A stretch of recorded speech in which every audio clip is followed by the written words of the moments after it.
La revolució d'infantil.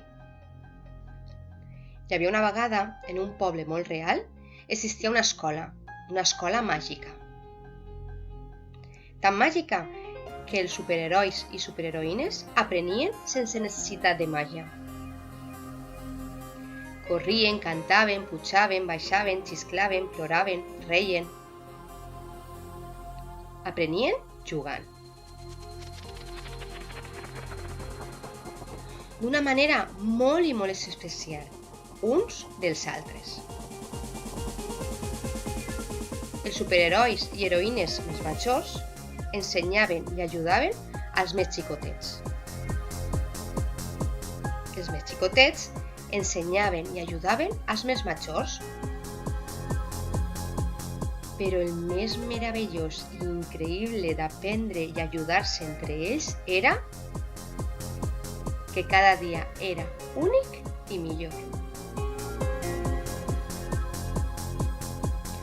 Però un dia, en el poble tan real, va aparèixer una bestiola roïna anomenada coronavirus. Tots els habitants del poble es van protegir als seus castells per a poder destruir a la bestiola coronavirus. Però no podien jugar amb els altres superherois i superheroïnes. I van estar un temps pensant com podien solucionar aquest problema.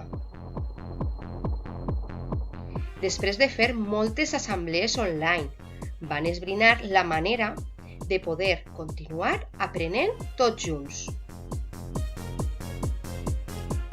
La solució, el blog La Revolució d'Infantil.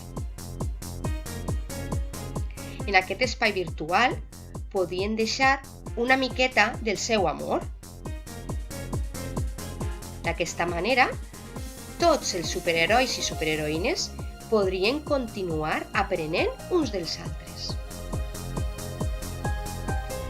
És així com va néixer aquest racó en el núvol de la tecnologia.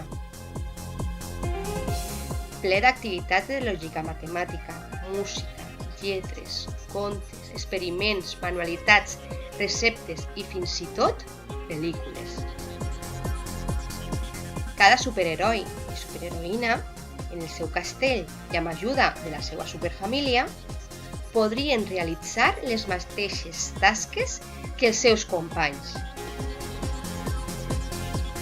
Però sense oblidar que en el castell també hi ha tasques de convivència superimportants, com fer el llit o arreplegar els joguets. El blog pretén que els superherois i superheroïnes puguen gaudir, ser feliços i no oblidar hàbits ja apresos. Cada superfamília té les seues necessitats i les seues circumstàncies. Feu allò que s'adapte a les vostres llars. Cap bestiola roïna ens pot fer canviar. Recordeu, tot anirà bé i ens tornarem a veure en la nostra escola màgica.